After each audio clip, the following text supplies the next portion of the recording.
সৰকাৰি টয়লেটৰ তৃতীয় পৰ্যায়ত প্ৰথম কিস্তি ৯,০০০ টকা কোনে কোনে পাব আপোনালোকে এইটো ভিডিঅ'ৰ জৰিয়তে জানিব পাৰিব।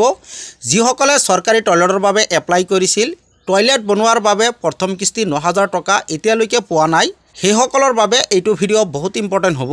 কোনে কোনে টকা পাব, কেতিয়া পাব, টকা পোৱাৰ বাবে কি কি কৰিব লাগিব, লিষ্টত আপোনাৰ নাম আছে নে নাই কেনেকৈ চেক কৰিব পাৰিব, ষ্টেটাছ কেনেকৈ চেক কৰিব পাৰিব, আৰু যদি এতিয়ালৈকে সৰকাৰি টয়লেটৰ বাবে এপ্লাই কৰা নাই তেনেহলে কেনেকৈ এপ্লাই কৰিব পাৰিব, এই সকলোখিনি ইনফৰমেশ্যন আপোনালোকে এইটো ভিডিঅ'ৰ জৰিয়তে জানিব পাৰিব।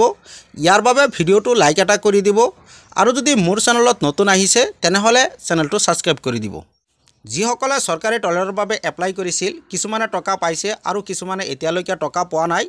যিসকলৰ এপ্লিকেশ্যনৰ ভেৰিফিকেশ্যন কমপ্লিট হৈছে সেইসকলে প্ৰথম পৰ্যায়ত আৰু দ্বিতীয় পৰ্যায়ত প্ৰথম কিস্তি ৯,০০০ টকা পাইছে আৰু যিসকলৰ ভেৰিফিকেশ্যন কমপ্লিট হোৱা নাই সেইসকলে এতিয়ালৈকে টকা পোৱা নাই। যদি আপুনি সৰকাৰি টয়লেটৰ বাবে এপ্লাই কৰিছে, টকা পোৱাৰ বাবে ৱেইট কৰি আছে, তেনেহলে আপোনাৰ এপ্লিকেশ্যনৰ ভেৰিফিকেশ্যন কমপ্লিট হ'ব লাগিব, তেতিয়াহে তৃতীয় পৰ্যায়ত টকা পাব। আৰু যদি ভেৰিফিকেশ্যন কমপ্লিট নহয় তেনেহলে তৃতীয় পৰ্যায়তো আপুনি টকা নাপাব। আপোনাৰ এপ্লিকেশ্যনৰ ভেৰিফিকেশ্যন কমপ্লিট হৈছে নে নাই আপুনি নিজে নিজে চেক কৰিব পাৰিব। ভেৰিফিকেশ্যন হৈছে নে নাই চেক কৰাৰ বাবে ক'তো যাব নালাগে, আপুনি নিজে নিজে মোবাইলৰ সহায়ত চেক কৰি ল'ব পাৰিব আপোনাৰ এপ্লিকেশ্যন ভেৰিফিকেশ্যন হৈছে নে নাই। কেনেকৈ কৰিব লাগে মই দেখুৱাই দিছোঁ। আপোনাৰ এপ্লিকেশ্যনৰ ভেৰিফিকেশ্যন কমপ্লিট হৈছে নে নাই চেক কৰাৰ বাবে এইটো পেজত আহিব লাগিব, স্বচ্ছ ভাৰত মিছন গ্ৰামীণ এইটো পেজত আহিব লাগিব। এইটো পেজৰ লিংক মই ভিডিঅ'ৰ ডিছক্ৰিপশ্যনত দি থৈছোঁ, তাত গৈ ডাইৰেক্ট আপোনালোকে এইটো পেজত আহিব পাৰিব। চেক কৰাৰ বাবে অলপ তলফালে আহিব, তলত চাওক কেইবাটাও ছাৰ্ভিচ দিয়া হৈ আছে আপোনালোকে দেখিবলৈ পাইছে। যদি আপুনি লিষ্ট চেক কৰিব বিচাৰে তেনেহলে নাও ইউ আৰ স্বচ্ছ ভাৰত মিছন ডাটা ইয়াত ক্লিক কৰি আপুনি লিষ্ট চেক কৰিব পাৰিব।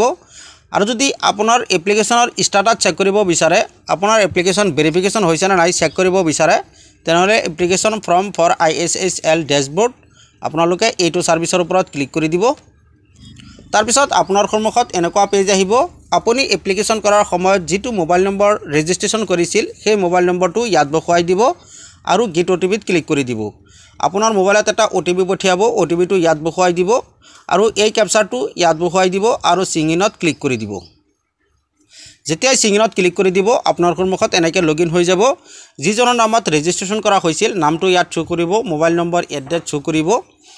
ষ্টেটাছ চেক কৰিবলৈ ইয়াত চাওক 3 লাইন দিয়া হৈ আছে, 3 লাইনত ক্লিক কৰি দিব। তাৰপিছত আপোনাৰ সন্মুখত এনেকৈ দুটা অপশ্যন আহিব, এটা হ'ল নিউ এপ্লিকেশ্যন। যদি আপুনি নতুন এপ্লিকেশ্যন কৰিব বিচাৰে তেনেহলে নিউ এপ্লিকেশ্যনত ক্লিক কৰি এপ্লিকেশ্যন কৰিব পাৰিব।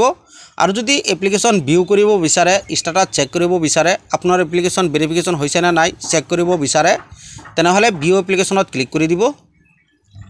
যেতিয়াই ক্লিক কৰি দিব আপোনাৰ সন্মুখত এনেকৈ এপ্লিকেশ্যন ওলাই পৰিব। এইটো মোবাইল নম্বৰে যিকেইটা এপ্লিকেশ্যন কৰিছিল সকলোকেইটা এনেকৈ শ্ব' কৰিব। ষ্টেটাছ চেক কৰিবলৈ লাষ্টত চাওক দিয়া হৈছে ট্ৰেক ষ্টেটাছ, আপোনালোকে ট্ৰেক ষ্টেটাছত ক্লিক কৰি দিব। যেতিয়া ট্ৰেক ষ্টেটাছত ক্লিক কৰি দিব আপোনাৰ সন্মুখত এনেকৈ ষ্টেটাছ ওলাই পৰিব। ইয়াত আপোনাৰ এপ্লিকেশ্যন নম্বৰ দিয়া হৈ আছে, নাম দিয়া হৈ আছে, সকলোখিনি ডিটেইলছ ইয়াত দিয়া হৈ আছে, বেংকৰ একাউণ্ট নম্বৰ দিয়া হৈ আছে, IFSC কোড দিয়া হৈ আছে, কোন বেংকৰ একাউণ্ট দিছে একাউণ্টটো ইয়াত দিয়া হৈ আছে। তলত চাওক 5টা ছেটআপ দিয়া হৈ আছে। টকা পোৱাৰ বাবে এই 5টা ছেটআপ কমপ্লিট হ'ব লাগিব, তেতিয়াহে আপুনি টকাটো পাব। মই যেটো এপ্লিকেশ্যন দেখুৱাই আছোঁ এইটো এতিয়ালৈকে ভেৰিফিকেশ্যন হোৱা নাই, এতিয়া এপ্লিকেশ্যনহে কৰা হৈছে, এতিয়াও ভেৰিফিকেশ্যন বাকী আছে। ইয়াত চাওক 5টা ছেটআপ দিয়া হৈ আছে, এই 5টা ছেটআপ কমপ্লিট হ'ব লাগিব টকা পোৱাৰ বাবে। ইয়াৰ বাবে গুগল ব্ৰাউজাৰ অপেন কৰিব আৰু ইয়াৰ বাবে গুগল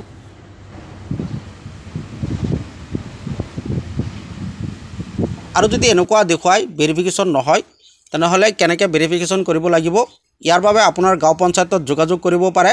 ইয়াৰ ভেৰিফিকেশ্যন কমপ্লিট কৰাৰ বাবে ভেৰিফিকেশ্যনৰ সময়ত এই ষ্টেটাছটো প্ৰিণ্ট আউট কৰি ল'ব লাগিব, যিহেতু ইয়াত এপ্লিকেশ্যন নম্বৰ দিয়া হৈ আছে, নাম দিয়া হৈ আছে আৰু লগত আধাৰ কাৰ্ড, বেংক একাউণ্ট এইকেইটা লৈ যাব লাগিব ভেৰিফিকেশ্যনৰ বাবে। আৰু যদি লিষ্ট চেক কৰিব বিচাৰে তেনেহলে নাও ইউ আৰ স্বচ্ছ ভাৰত মিছন ডাটা ইয়াত ক্লিক কৰি আপুনি লিষ্টটো চেক কৰিব পাৰিব, লিষ্টত আপোনাৰ নাম আছে নে নাই। যদি ভিডিঅ'টো ভাল লাগে লাইক এটা কৰি দিব আৰু যদি কিবা জানিব লগা থাকে তেনেহলে কমেণ্ট কৰিব পাৰে।